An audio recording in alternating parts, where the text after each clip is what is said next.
Voilà. D'accord. Merci. Vraiment, ce cours est très alléchant parce que je crois que ceux qui n'ont pas fait théologie apprennent des choses très intéressantes. Surtout que le pasteur Jonathan est dans un pays, sa terre natale, où l'histoire du christianisme est vraiment ancrée. Ils ont vécu des choses là-bas. Donc, moi, je crois qu'il est mieux placé pour nous ouvrir l'esprit sur ce que c'est que vraiment le christianisme et la notion de disciple, l'historique même, la base même de la foi. Dans l'histoire du christianisme, on ne peut pas s'en passer. Je voudrais dire merci pour le curriculum du faiseur de disciples. Nous avons lu Tite chapitre, non, pardon, 1 Timothée chapitre 2, verset 4. Nous avons lu Matthieu chapitre 28, verset 19 à 20. Et moi, j'ai retenu que chaque chrétien, selon la Bible, doit faire des disciples. Le chrétien peut connaître même la mort. Il peut connaître de l'adversité. Je vais dire, mettons le terme disciple. Le disciple, c'est le chrétien en fait. Mais le disciple peut connaître la mort, il peut connaître l'adversité. Le disciple ne doit pas avoir peur de défendre l'idée de son maître, qui est Jésus-Christ, de défendre la foi, de défendre la mission que son maître lui a confiée. Le chrétien ne doit pas avoir peur de mettre en pratique la parole de Dieu, même si cela peut conduire même à la mort, à la lapidation, comme on le disait tantôt. Le chrétien doit être prêt à cela. Et cela se confirme aussi par le baptême qui est l'attachement, qui est le signe, le symbole, le signe d'attachement au Seigneur Jésus-Christ, qui prouve que Jésus-Christ est celui que j'ai reçu et celui avec qui je vais cheminer. Donc voilà, bien-aimés frères et sœurs, nous avons écouté tous ces enseignements et je suis sûr que vous avez des questions et que ça brûle, ça chauffe. Donc, je vais vous donner la parole parce que ça, c'est la phase des questions. Nous disons déjà merci au pasteur Jonathan, merci à papa Irénée pour ces moments. Alors, si vous avez une question, je ne sais pas si vous allez vous en sortir, vous pouvez cliquer sur la main. Je crois là où il y a participants. C'est quelle option? Voilà, vous allez sur l'option plus au bas de votre écran. Là où il y a plus, il y a 3 pointillés. Vous cliquez là-bas et vous levez la main. Vous cliquez sur lever la main. Voilà, pour poser la question. Là, on vous donne la parole.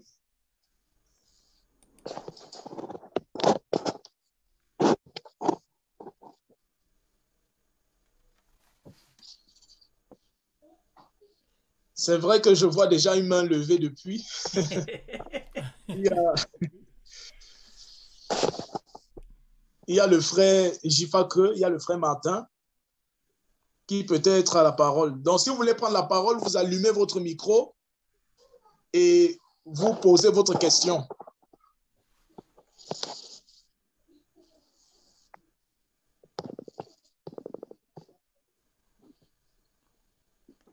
Ils sont tous abasourdis. Hein? Peut-être ils n'arrivent pas. Voilà. Voilà, Nina, ouvre ton micro, tu poses la question. Oui. Bonsoir à tous, bonsoir. Bonsoir. Vraiment, je bénis Dieu, je bénis le Seigneur pour cette exhortation, pour cet enseignement. Vraiment, je viens de découvrir des choses. Franchement, c'est vrai que je suis chrétienne, mais là, je suis comme le...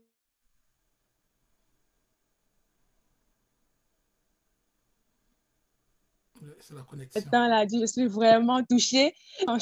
Mais je rends vraiment grâce à Dieu. Je remercie les pasteurs, le pasteur Jonathan et le pasteur Irénée. Effectivement, le pasteur Irénée. Ma question est celle de savoir, tout à l'heure, le pasteur Jonathan parlait de l'Église et disait que l'Église, notre Église que nous appelons aujourd'hui Église, n'est pas vraiment de Dieu. Et je n'ai pas vraiment compris. C'est vrai, il a expliqué en disant que c'est...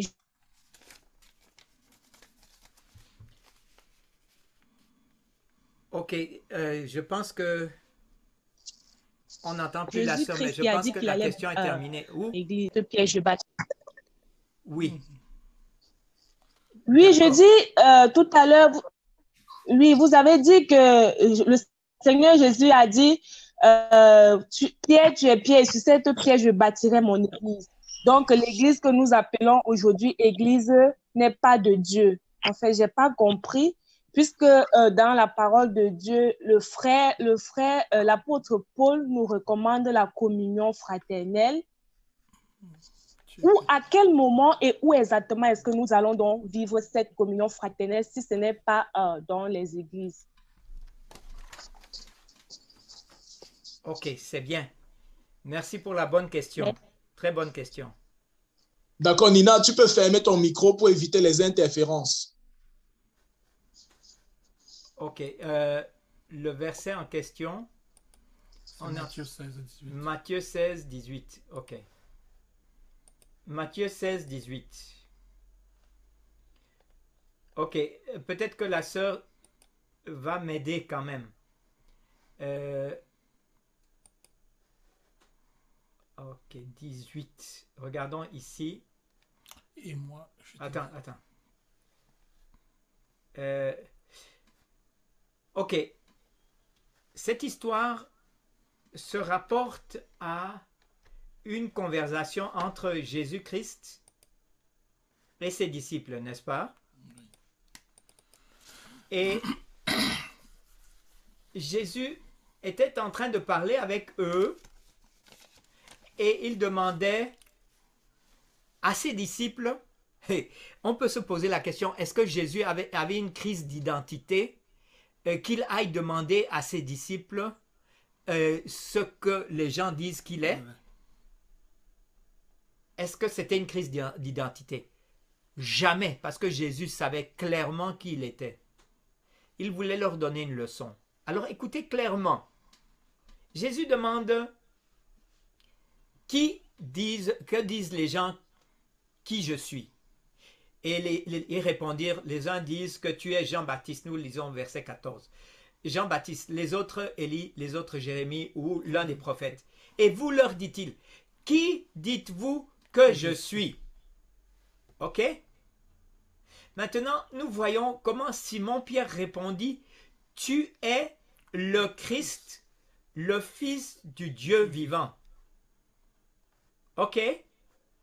Tu es le Christ, le Fils du Dieu vivant. Maintenant, regardez comment continue cette conversation. Jésus, reprenant la parole, lui dit, tu es heureux, Simon, fils de Jonas, car ce ne sont pas la chair et le sang qui t'ont révélé cela, mais c'est mon Père qui est dans les cieux. Maintenant, j'aimerais... Attendez voir. Je vais vite changer le format de ma Bible pour vous faire une petite démonstration. Ok, nous sommes... Jésus reprenant la parole. Voilà. Regardez bien. Je l'ai changé en anglais. Comme la plupart d'entre nous connaissons l'anglais, ça peut aller. Regardez. Matthieu 16, verset 18 dit et unto thee that thou art Peter. Regardez le mot ici en grec qui est utilisé. Petros. Tu es Petros. Petros, c'est une pierre. C'est un caillou. Jésus dit, toi, petit Pierre, tu es un caillou. Mais, Sur la Petra, je construirai mon église. Petra n'est pas Petros. Petra signifie le rocher. Ce rocher qui n'a rien à voir avec Petit Pierre. Petit Pierre n'est qu'un caillou qui fait partie de ce Petra. Petra, c'est Christ lui-même. Oui. Petra, d'ailleurs, quand on comprend le texte dans son origine, le Seigneur Jésus dit à Pierre, la pierre fondamentale Oui. qu'ont rejeté ceux qui construisaient. Vous connaissez c'est Pierre lui-même qui dit ça. La pierre fondamentale sur laquelle on construisait la maison, elle a été rejetée. Et elle est devenue la principale de l'angle. Donc même petit Pierre avait compris que ce n'est pas lui sur lequel on allait construire l'église, mais sur cette déclaration solennelle. Tu es le Christ, le Fils du Dieu vivant. C'est moi qui construirai mon église, dit Jésus-Christ. Et il continue clairement. Les portes de l'enfer ne prévaudront point contre elle. Si Dieu avait été si stupide de vouloir construire son église sur un homme, c'est le résultat qu'on voit aujourd'hui. Ceux qui croient qu'on peut construire sur des hommes, ils vont tomber et se fracasser sur la pierre angulaire qui n'est que Jésus-Christ. Il n'y a aucun homme qui peut remplacer Jésus-Christ. Nous n'avons pas été appelés à faire des disciples de nous-mêmes. Nous avons été appelés à faire des disciples de ce Christ qui est le Fils de Dieu, le Fils du Dieu vivant. Voilà, donc ça c'est pour expliquer ce verset que tu as utilisé pour me poser la question, n'est-ce pas?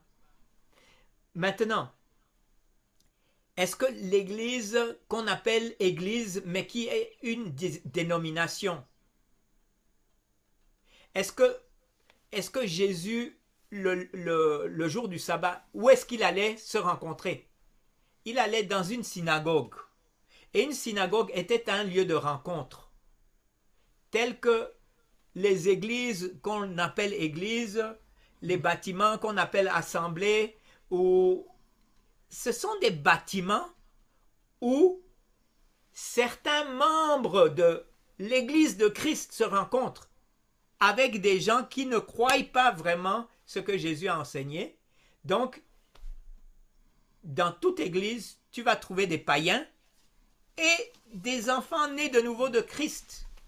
Ce n'est pas parce que tu as été baptisé en tant qu'enfant dans une église que tu es membre du corps de Christ, mais c'est parce que tu as donné ta vie à Jésus, que tu as pris une décision pour Christ et qu'il t'a donné la vie éternelle par la nouvelle naissance. Ce n'est que par la nouvelle naissance que nous entrons dans l'église de Christ. J'ai été assez clair. Est-ce que ma sœur peut retourner et donner un petit commentaire, s'il te plaît?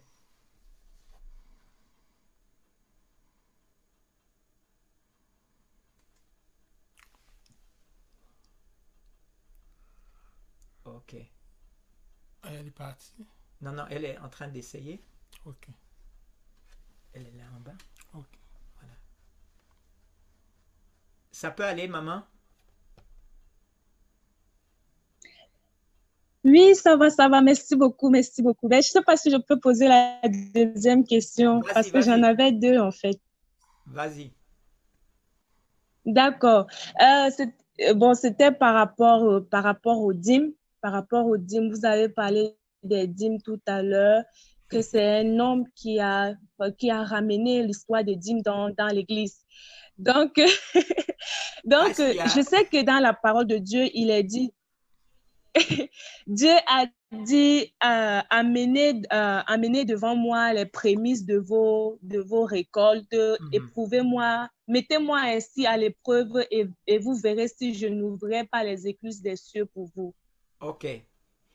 Ma sœur, si tu as la Donc, patience, si tu as la patience, on aura une leçon entière sur le sujet des finances et on parlera très très bien de la dîme, mais ce sera peut-être dans... Attends, c'est 9 sessions d'ici.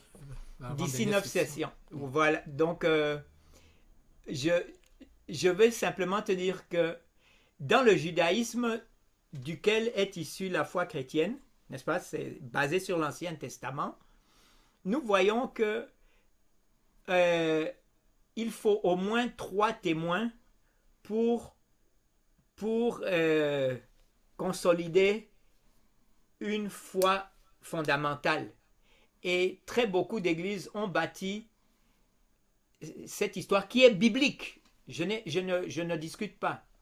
Mais ils ont bâti tout un enseignement sur un seul verset de l'Ancien Testament. Donc faisons attention. Mais la dîme est biblique, il n'y a pas de doute. Mais nous allons regarder l'attitude de Christ face à l'argent. Jésus a parlé beaucoup, il a beaucoup parlé d'argent. Donc n'ayons pas peur, ce sera un sujet qu'on va très bien aborder ensemble. Donc je vais vous mettre l'eau à la bouche. C'est une leçon qui encourage et qui fait grandir des gens. Et c'est un enseignement qui nous rend plus riches de ce que nous croyons être. Amen. Je pense qu'on Amen, amen. Okay. Amen. Merci beaucoup. Merci. Je serai là. Je suis là avec vous jusqu'à la gare. Ok, d'accord. Merci. S'il vous plaît, maintenant, j'ai besoin d'une question pour le frère Irénée parce que j'ai trop parlé.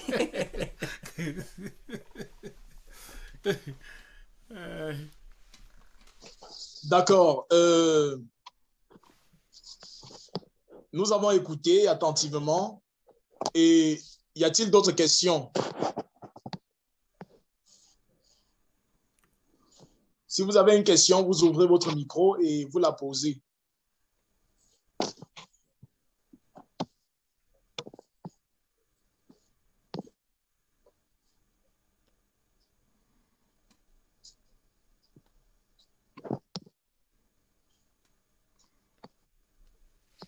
Ah, il paraît que Nina revient. Nina, pose ta question. D'accord, d'accord. Pasteur Irénée, bonsoir encore. Oui, bonsoir ma soeur. Merci, merci. C'est vrai qu'au début, il y avait un problème de connexion et tout, mais j'ai quand même écouté ce que vous avez dit par rapport à être les disciples de Christ.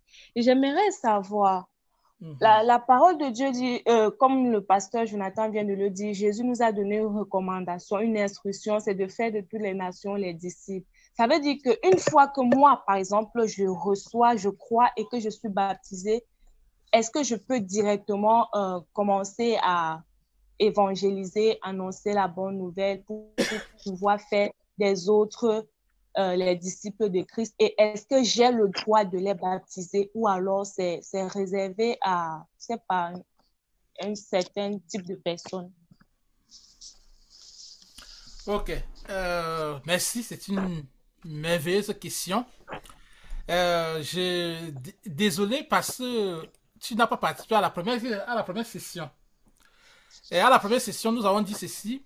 Quand Jésus-Christ a commencé son ministère, nous voyons dans Matthieu 4, à partir du verset 13 à 14. Voilà. Oh. Ah oui, tu veux que je mette ça? Oui, okay. Matthieu 4. Ok.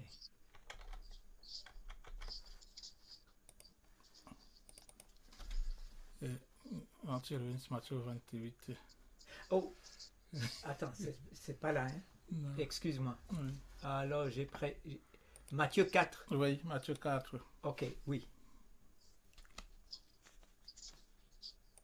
Je vais retourner, excuse-moi. Oui. Vas-y. Matthieu 4, verset 13. 13. Oui. Non, c'est là où les premiers... Oui, là, attends.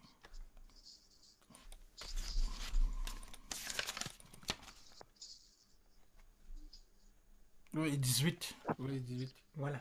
Oui. Alors, Matthieu 4, du verset 18 à 19. Comme il marchait le long de la mer de Galilée, il vit deux frères, Simon, appelé Pierre, et André, son frère, qui jetait un filet dans la mer, car ils étaient pêcheurs. Il leur dit, suivez-moi et je vous ferai pêcheurs d'hommes. Voilà le commencement du ministère de Jésus. Il appelle de Pierre, d'André. Et nous voyons plus tard que quand ils suivent Jésus, quelques heures ou bien quelques jours, Jésus les envoie. Hein? Ils vont, ils opèrent des miracles, ils guérissent les malades. Et ils reviennent dire à Jésus que même les démons nous sommes soumis. Hein? Même les démons nous sommes soumis. Donc je vais m'arrêter là parce que si je continue, je leur dis, réjouissez-vous que vos noms soient inscrits dans le royaume des cieux. Donc ça c'est selon Mayon Luc. Lorsqu'on est de nouveau, le commandement que Jésus-Christ nous donne, c'est un commandement adressé à tous. Allez et faites des nations mes disciples.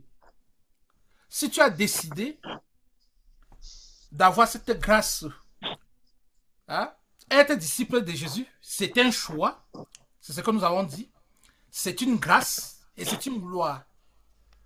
Grâce parce que tu reçois le salut. Jésus-Christ s'ouvre à toi et tu reçois le salut. Et Jésus-Christ ne passera pas par autre chose pour apporter le salut ici-bas. Jésus-Christ passera par toi, par ta voisine, pour que son royaume s'établisse ici-bas. Donc chaque personne qui naît de nouveau, je dis bien chaque personne qui naît de nouveau, on ne dit pas chaque chrétien. Hein? Chaque personne qui naît de nouveau doit transmettre le message du salut à une autre personne. Donc le disciple là, c'est celui-là qui paye le prix. C'est celui-là qui porte sa croix. Porter sa croix, c'est une gloire. Porter sa croix, c'est une grâce. Porter le fardeau de l'évangile est une couronne. Donc nous sommes appelés à transmettre l'évangile. Donc tu n'as pas besoin, nous avons très bien précisé la fois passée, on n'a pas besoin d'une formation biblique. On n'a pas besoin d'une formation théologique. On n'a pas besoin de diplômes pour témoigner du salut. Donc moi, je préfère l'expression témoigner le salut que d'évangéliser. Oui, c'est une mauvaise traduction. Ça, c'est la traduction latine. Aller apporter l'évangile aux nations, évangéliser. Évangéliser, dans la Bible, normalement, n'a pas sa place. C'est témoigner. Donc chaque personne qui naît de nouveau doit être témoin. Hein? Le témoin, c'est la personne qui ressemble à son maître. C'est la personne là qui porte les intérêts de son maître, qui protège les intérêts du royaume des cieux ici-bas. C'est celui-là qui est le canal de Jésus-Christ. Hein? Le Jésus-Christ passe par toi, donc la vie de Jésus-Christ s'écoule dans ta vie. Au travers de toi, tu touches ta famille, tu touches les voisins, tu touches ta communauté, tu touches les nations. Donc chaque personne est appelée à faire des disciples. Le deuxième élément, est-ce qu'on est appelé à baptiser? Je vois que tu as une connaissance biblique, ma soeur.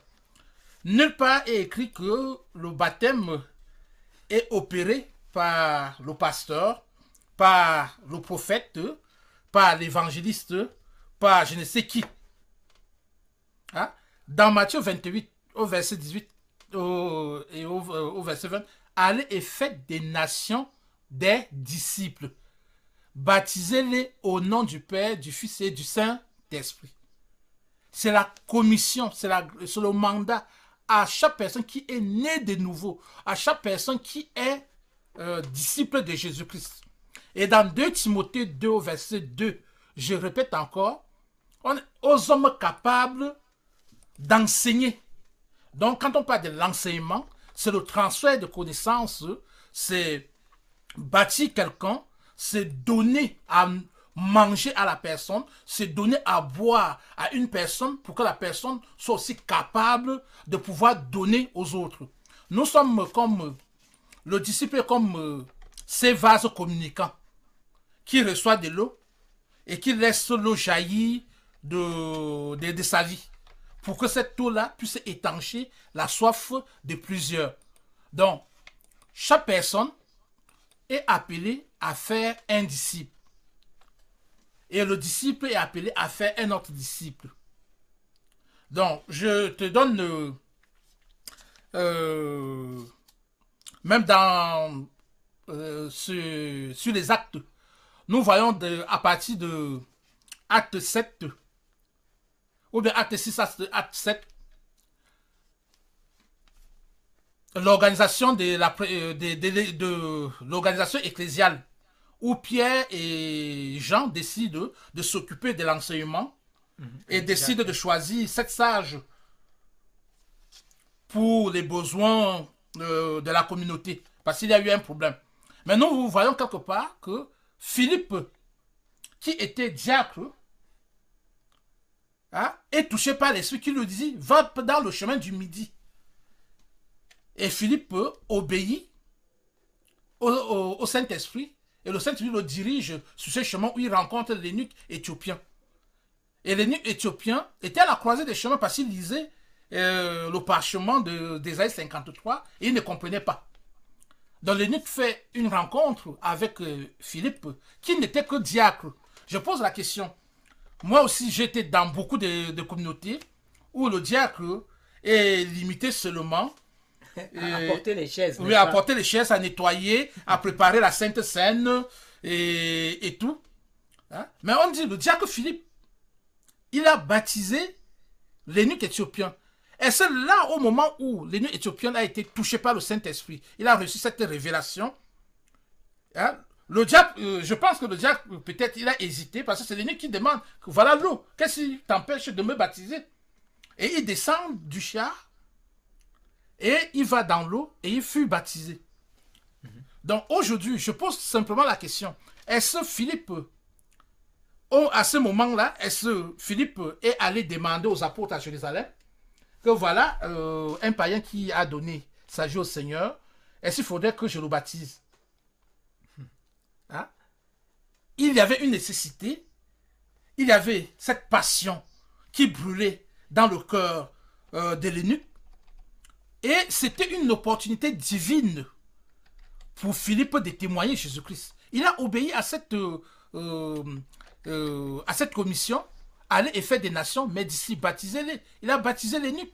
Et nous voyons plus tard que l'eunuque rentre en Éthiopie avec étant transformé, il devient le premier chrétien et il commence une œuvre missionnaire en Éthiopie. Donc nous n'avons pas besoin d'avoir une formation biblique théologique pour pouvoir baptiser. Toute personne qui a reçu un enseignement, qui est disciple de Jésus, comme 2 Timothée 2 le dit, est capable de baptiser. J'aimerais encore ajouter 2-3 mots pour que vous voyez que nous ne nous référons pas à des doctrines des hommes, mais pour que vous compreniez que nous parlons de ce que nous voyons dans la parole de Dieu.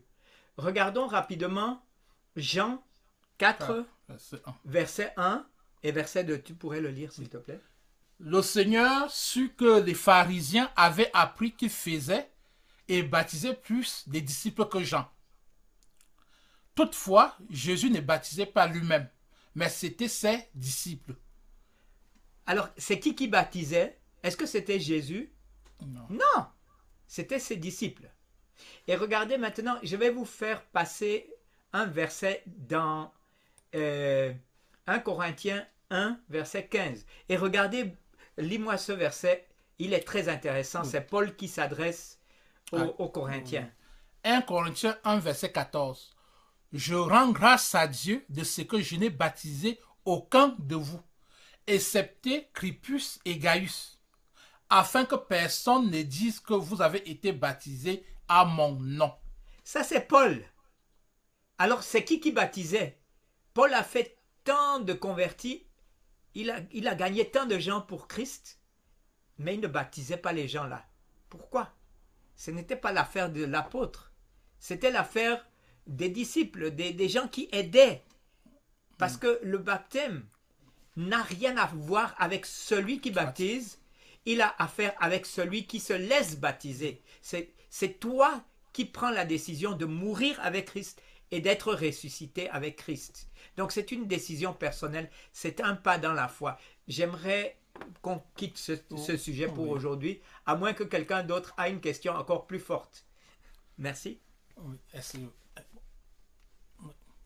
Est-ce que Sœur Nina, c'était bon? Oui, Sœur Nina. Merci, merci beaucoup. Merci beaucoup. Oui, ça va, merci. Ah, ok. Alors, il y a une autre question. Quelqu'un d'autre voudrait poser une question? Ou bien une remarque, un ajout? Pasteur Rosier va donner un ajout, n'est-ce pas? Oui. Alors, bon,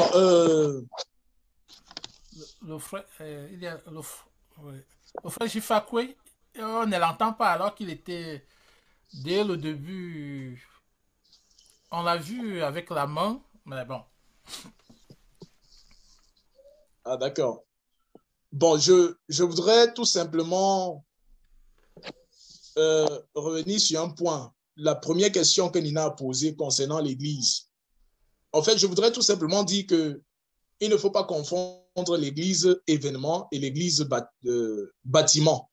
Parce que l'Église bâtiment, Nina, c'est où les chrétiens se rassemblent. Le pasteur Jonathan l'a bien expliqué tout à l'heure.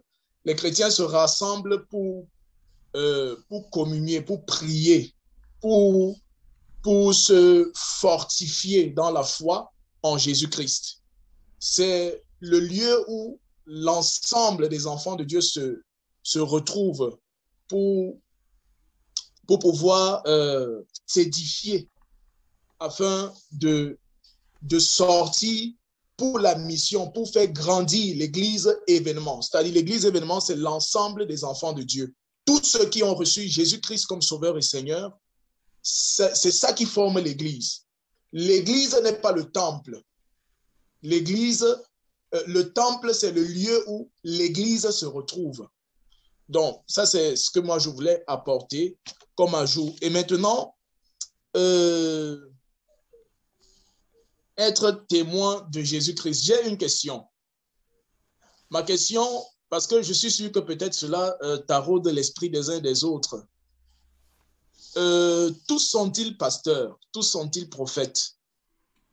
Et puis, Dieu, est-ce qu'il aime l'ordre? Dieu aime-t-il l'ordre? Parce que si nous sommes appelés à tous baptiser, cela ne peut-il pas apporter un désordre au milieu des enfants de Dieu, dans la mesure, est-ce que c'est fortuitement que les églises ont choisi? Bon, quel est vraiment le rôle du pasteur? Quel est vraiment le rôle des prophètes, des apôtres, ainsi de suite? Quel est leur rôle? Et puis maintenant, ce n'est pas dans un souci d'ordre qu'on a demandé que ce soit les pasteurs qui baptisent. C'est vrai, nous sommes d'accord, selon la parole de Dieu, nous sommes tous appelés en tant que disciples, en tant que croyants, à témoigner notre foi et à poser, bon, je ne sais pas si c'est utile que je parle de sacrement ici, mais à poser cet acte de baptême sur quiconque croit et voudrait être baptisé. Donc, ça, c'est ma question. Ok, retournons à l'image, non? Oui. Retournant à cette image, l'histoire nous montre que lorsque le baptême a été donné seulement aux hommes de l'Église, qu'est-ce qui s'est passé? La croissance s'est arrêtée automatiquement. Il n'y a plus de croissance. Il n'y a plus de croissance dans le corps de Christ. C'est historique. Malheureusement, c'est triste. C'est la triste vérité. Il y a eu une stagnation quand on a arrêté de permettre à quiconque croit de faire ce que Christ lui a dit de faire. Et Christ aurait dit de baptiser. Il aurait dit ça. Mais à aucun moment, il a fait une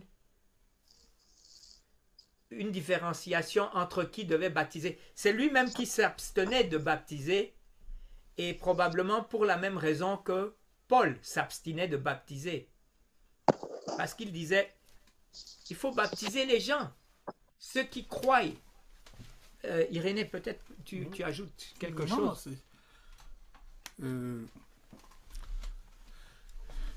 Pasteur Rosier, merci pour ta question. Elle est pertinente.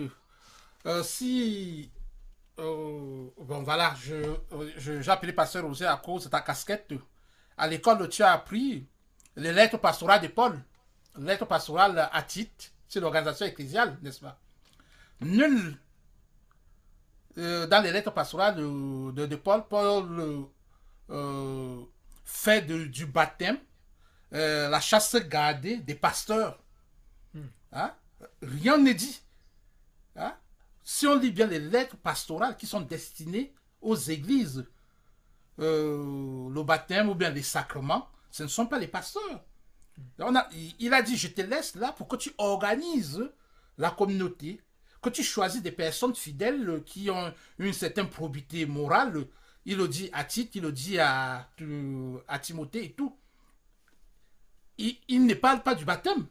Il ne dit pas que, bon voilà, il parle des anciens, que choisis des anciens, choisis des personnes capables, mariées d'une femme, qui ont des enfants vertueux et tout.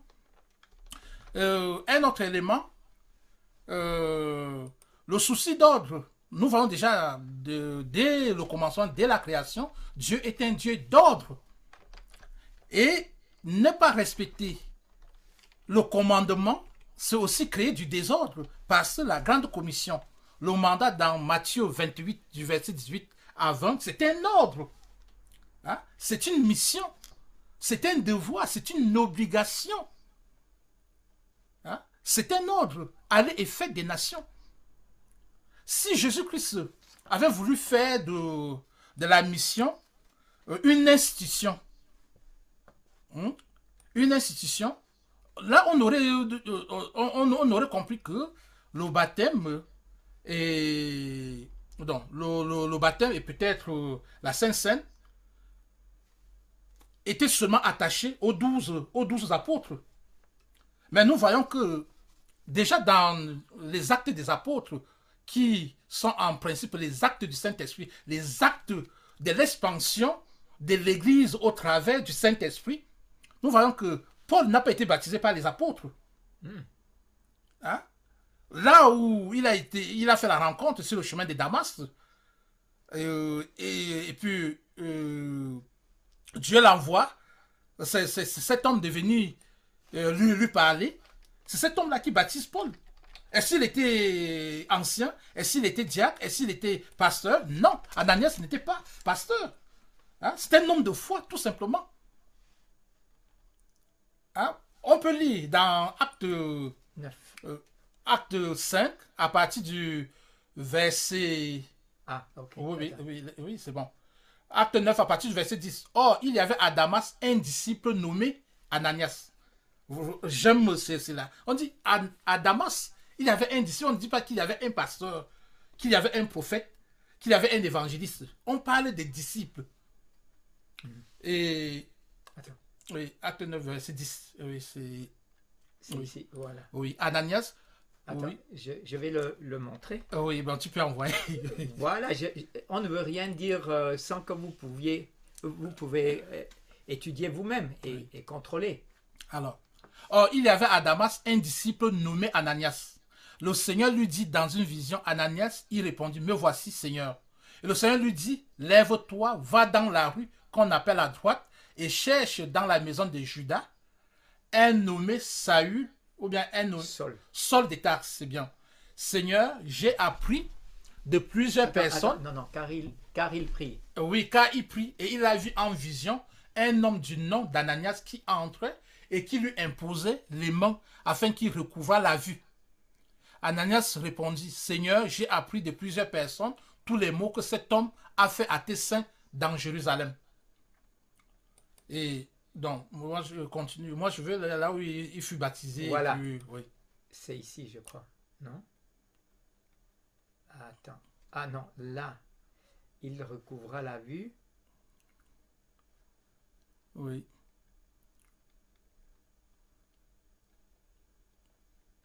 Ah oui, il s'éleva, il fut baptisé dans la partie Voilà, de voilà. 18. Donc, voilà, vous allez lire au verset 18, oui. On dit au même instant, lorsque Ananias Impose les mains. oui, impose les mains, on dit il tomba de ses yeux comme des écailles et il recouvra la vue. Il s'éleva et fut baptisé. Hein? Alors, Ananias n'a pas pris le téléphone pour appeler les apôtres à Jérusalem que voilà le persécuteur, celui qui a eu une lettre de mission de la part des pharisiens. Parce que c'est un homme important. Ah, Maintenant, oui, c'est eux qui doivent venir le baptiser, oui, n'est-ce pas? Exactement. Hein? Et c'est l'erreur, pasteur Rosier, tu as appris ça en Ndungé, et au 4e siècle, lorsque l'église est déjà apostate, avec Constantin, il entre dans l'église et on ne le baptise pas dans, c'est ce qu'on ne dit pas, on ne le baptise pas dans, de manière, par immersion, on verse quelques gouttes d'eau sur sa tête parce qu'il est monarque, parce qu'on ne pouvait pas le faire baptiser avec ses valets, avec ses sujets. Voilà où l'église commence, la doctrine du baptême par aspersion prend son fondement. Hein? Constantin, maintenant, par ses stratagèmes, il s'est dit qu'il s'est converti, qu'il accepte le christianisme, mais il avait des visées plutôt politiques, parce qu'il voulait dominer toute la région, il voulait imposer son magistère. C'est là où le baptême par aspersion commence, parce qu'à Constantin, on ne pouvait pas toucher. Et dans la Rome antique, on ne pouvait pas toucher la tête du roi, on ne pouvait pas le toucher. Donc, on a versé quelques gouttes d'eau, et immédiatement, on a fait de cela, de cette formule, le fondement du baptême. Mais dans les 3 premiers siècles, le baptême, c'était l'immersion. Et donc, je sais, ce n'est qu'un élément. Et vous allez voir, quand le christianisme se répand dans la Turquie, dans l'Asie mineure, ce ne sont pas des apôtres qui baptisent. Ce sont des disciples qui ont accepté le Seigneur et qui ont reproduit le disciple-là, qui baptisent, qui transmettent l'évangile, qui baptisent. Donc, voilà en quelques mots, ce que je pourrais peut-être apporter. Et je risque même de dire que Luther, avec sa révolution,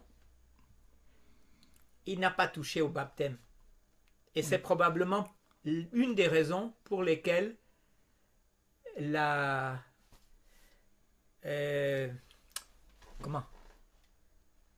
Luther a apporté la réformation. Oui, par le réveil. Oui, mais il n'a pas apporté un réveil spirituel. Exactement. Parce que Luther, lui, il voulait conserver, il voulait d'adhésion à son mouvement, à cette vaste campagne. Et c'est la raison pour laquelle il n'a pas voulu toucher les fondements scripturaires. Malheureusement. Oui. Et plus des deux, son voisin, Sungri, la même chose. Donc, ils ont voulu plutôt récupérer ceux qui sortaient, ceux qui les suivaient, et ne pas procéder à une relecture scripturaire de la Bible. Donc, tous ceux qui sortaient de l'église catholique, qui suivaient leur mouvement, étaient de facto chrétiens, de facto disciples. Donc, c'est ce qu'on voulait vraiment souligner à ce niveau. Nous ne sommes pas contre... je vais peut-être, nous qui travaillons avec des églises presbytériennes ici en Suisse, oui, qui sont des églises nationales, aujourd'hui, je peux vous assurer qu'il y a 2 mouvements, il y a même 3 mouvements dans l'église presbytérienne calviniste. Il y a un mouvement des progressistes, il y a le mouvement des libéraux, Et il y a le mouvement des traditionalistes. Les traditionalistes, ce sont ceux qui veulent garder le statu quo, qui ne veulent rien changer. Donc, ils font le baptême par aspersion. Et des enfants. Oui, des enfants, le pédobaptisme. Il y a ce mouvement progressiste, les évangéliques calvinistes, à l'issue des enseignements du catéchisme, on te pose la question au candidat, quel modèle du baptême tu choisis? On te laisse le choix. Dans l'église réformée, il y a ceux qui baptisent par immersion, il y a ceux qui baptisent par aspersion. Donc chaque candidat au baptême, donc chaque catéchumène est libre d'accepter le mode du baptême qu'il veut. On n'impose plus. Et les libéraux sont ceux-là qui croient, peut-être vous avez eu ce module à l'école, on appelle le multidinisme. Donc pour les libéraux, si tu payes ta dîme, comme la sœur Nina a parlé tout à l'heure, tu payes tes cotisations, tes impôts à l'église réformée, de facto, tu es chrétien. Donc tu n'as pas besoin de venir à l'église, tu n'as pas besoin de sacrements, tu es membre de l'église officielle parce que tu payes tes impôts. Et on ne parle pas de la Bible, on parle du darwinisme, on parle de LGBT, donc des gays, on parle de tout. Donc c'est un foutu. Donc il y a trois tendances. Donc, pour vous informer que l'église calviniste dont vous dépendez au Cameroun est en quête d'une identité. Donc il y a un combat. Hein? Et chaque pasteur est libre. Chaque pasteur est libre de choisir quel mode de baptême dans sa paroisse. Donc là où tu es, selon ta conviction. Est-ce que tu as été appelé pour servir Jésus-Christ ou tu as été appelé pour servir une institution? Donc moi je peux parler personnellement. Mon fils et sa concubine, ils avaient un enfant, ils ont fait un enfant ensemble, ils étaient à l'église réformée. Donc ils ont demandé au pasteur de bénir l'enfant, donc l'église réformée.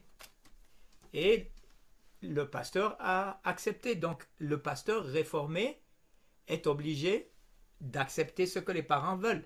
Les parents ne voulaient pas le baptême de l'enfant, ils voulaient simplement une bénédiction pour que l'enfant, quand il est adulte, puisse prendre sa décision lui-même.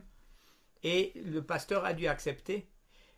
Je parle d'un côté douloureux de mon histoire, mon fils qui ne marchait pas selon le Seigneur et qui a des difficultés. Je parle ouvertement aussi de ça, mais de ce côté-là, il n'a pas voulu que son fils soit baptisé parce qu'il disait ce n'est pas biblique. Donc vous voyez, donc nous avons aussi des preuves ici dans notre pays. Et on est basé sur les fondements d'une église qui a donné l'église presbytérienne du Cameroun. Donc vous voyez, et si on persécute certains de nos amis là au Cameroun qui veulent baptiser des gens qui ont été baptisés en tant qu'enfants, c'est la même persécution qu'il y a ici aussi en Europe. Il ne faut pas penser que c'est seulement en Afrique. On le vit aussi. Quand quelqu'un a été baptisé en tant qu'enfant, on a des difficultés même là, même en Europe. Bon. Ouais. Voilà, c'est un sujet assez douloureux. Et on va y retourner. Hein. Ce n'est pas la dernière fois qu'on parle du baptême. Oui, puisqu'il y a un chapitre sur le baptême. Oui, j'ai commencé trop tôt avec ce sujet. Excusez-moi.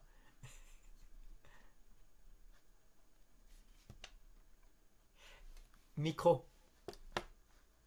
Pasteur Rosier, micro, s'il te plaît. Oui, je disais que merci beaucoup pour ces moments très alléchants. Je crois que nous sommes parvenus au terme de notre cours de ce soir parce qu'il est déjà 21h. Presque. Oh là là, il y a une question encore. Je ne sais pas s'il faut la prendre. Oui. D'accord. Sentinelle Bless pose la question. Non, il ne s'appelle pas. Bonsoir. Il faut qu'il nous dise son nom. Bonsoir tout le monde. Oui, je m'appelle Toukam Franc. Ok. Voilà. Et merci pour les différentes informations, n'est-ce pas, que vous nous donnez. Je comprends et je retiens, n'est-ce pas, la question que je voulais poser, vous avez répondu, mais j'ai toutefois un complément. C'était à savoir, n'est-ce pas, la question du baptême des enfants. Oui. Voyez-vous, les parents parfois décident de baptiser l'enfant dans le souci de les consacrer, entre guillemets, d'une certaine manière au Seigneur, afin qu'ils grandissent avec, n'est-ce pas, je dirais ça, afin qu'ils grandissent, n'est-ce pas, avec, je dirais, le désir du parent, qui est celui que l'enfant, qui est celui de voir l'enfant, n'est-ce pas, suivre le Seigneur. Mais j'ai compris, j'ai retenu la leçon. Et maintenant, ma question, c'est de savoir, pour les parents, n'est-ce pas, qui aimeraient que les enfants soient consacrés au Seigneur, je ne sais pas si cela s'est fait, n'est-ce pas, comme le baptême ou bien. Ok. Je vais répondre à ta question. Un enfant est un cadeau que Dieu accorde à un couple. Et on n'a pas besoin, moi je suis franc, hein, on n'a pas besoin de venir dans l'église bâtiment, faire un rite ou bien un sacrement.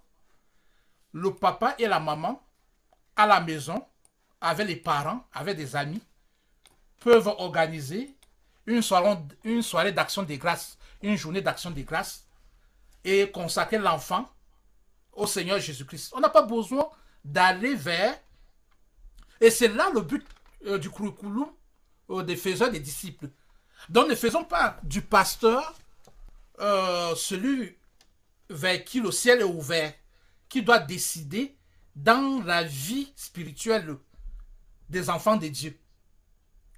Hein? Chaque personne, avant que vous vous rassemblez le dimanche à l'église, mais tu as un culte personnel avec ton Seigneur. Tu as un culte personnel avec ton épouse, avec le Seigneur. Tu as un culte de famille. Le pasteur n'est qu'un complément, n'est qu'un canal que Dieu utilise pour accompagner, à veiller sur le troupeau. Ta vie spirituelle est d'abord une vie relationnelle avec Jésus-Christ. Ta vie spirituelle n'est pas une vie avec le pasteur ou avec le bâtiment. Ta vie spirituelle, c'est d'abord ta relation personnelle que tu entretiens avec la personne que tu as choisie de manière volontaire à suivre, à savoir Jésus-Christ comme Seigneur et Sauveur. Le deuxième élément, il faut... moi, je parle de consécration. Parce que lorsque Dieu te fait grâce, tu dois consacrer l'enfant. Donc, la consécration, c'est l'action de grâce, c'est la reconnaissance. Tu manifestes cette reconnaissance et tu dis, Seigneur, voici cet enfant que tu m'as donné. Je te le remets afin que tu le protèges, que tu veilles sur cet enfant, qu'il marche sur tes pas et non sur mes traces. Je ne suis que la personne qui va l'encadrer. Hein? Tu me donnes le privilège d'encadrer ces cadeaux que tu m'as donnés. Donc, je vais veiller sur le cadeau. Mais il t'appartient désormais. Tout simplement. Donc, il faut faire la part des choses entre présenter un enfant à l'église, comme on dit, si vous permettez la répétition, et baptiser l'enfant. C'est deux choses différentes. On peut présenter l'enfant à l'église, on peut présenter l'enfant à la maison, en compagnie de la famille, des amis. On peut consacrer l'enfant partout. Et pour peut-être clore cela, je vais regarder le ministère de Jésus-Christ. Quand Jésus-Christ commence son ministère, on dit qu'il allait de ville en ville, de village en village. Jésus-Christ enseignait au bord du lac, il enseignait dans le désert, il enseignait la nuit, il enseignait le jour, il enseignait dans les synagogues. Donc Jésus-Christ n'avait pas de lieu géographique pour pour son ministère. Partout où il jugeait utile de présenter le royaume des cieux, il le faisait. En tant qu'enfant de Dieu, nous n'avons pas besoin de nous retrouver. Et c'est ça l'échec du protestantisme. Parce qu'on a voulu formater, depuis Constantin, les gens, comme une religion, comme un parti politique, à se retrouver le dimanche à l'église. Donc, si tu ne viens pas le dimanche à l'église, tu n'es pas chrétien. Le chrétien, c'est celui-là qui doit être présent à l'église tous les dimanches. Alors que le chrétien doit vivre une relation personnelle et permanente avec le Seigneur chaque instant, chaque moment. Donc, c'est ce que je voulais peut-être ajouter. Papa Jonathan, tu... Non, je pense que on devrait terminer parce qu'il y a certains qui sont déjà en train de partir. On peut continuer la prochaine fois. Juste le dernier verset, lisez-le vous-même à la maison. Matthieu 19, 14 et 15, qui parle de la manière dont Jésus procédait. Jésus n'a pas baptisé les enfants, il les a bénis. Voilà, donc Matthieu 19, versets 14 et 15. C'est tout. Moi, j'ai donné mon commentaire. Papa Rosier, c'est ta part. Micro, s'il te plaît. Micro. Il parle déjà. Il faut vraiment que tu m'habitues aussi.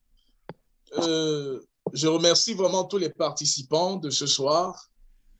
Nous étions environ 14 participants. C'est vrai qu'il y a d'autres qui se sont connectés ponctuellement et qui se sont déconnectés aussi vite. D'autres ont parlé de problèmes de connexion.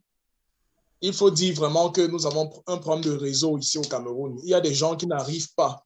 Parce qu'en même temps, quand on parle, je vais à WhatsApp et je suis le commentaire des uns et des autres. On a vraiment un problème de réseau. Et je prie le Seigneur que les uns et les autres puissent véritablement trouver une solution à ça et que le Seigneur les aide. Merci à tous ceux qui ont participé à ce programme. Nous croyons tout simplement que nous allons nous retrouver jeudi prochain à partir de 19h. Ne manquez plus, vous voyez, c'est très intéressant, c'est très alléchant. Nous apprenons des choses. Je crois qu'il y a un adage qui dit « Celui qui cesse d'apprendre cesse d'enseigner ». Donc, nous devons continuer à apprendre. Nous devons continuer à nous cultiver. Et je crois que nous serons différents. Nous serons différents. Ces cours bibliques que nous prenons vont nous faire grandir. Et je crois que nous serons des véritables faiseurs de disciples. Nous sommes appelés à défendre la vérité. C'est vrai que la vérité parfois fait mal, mais on n'a pas le choix que de faire la volonté de notre Seigneur. Alors, je vais laisser la parole au pasteur Jean pour la prière de fin.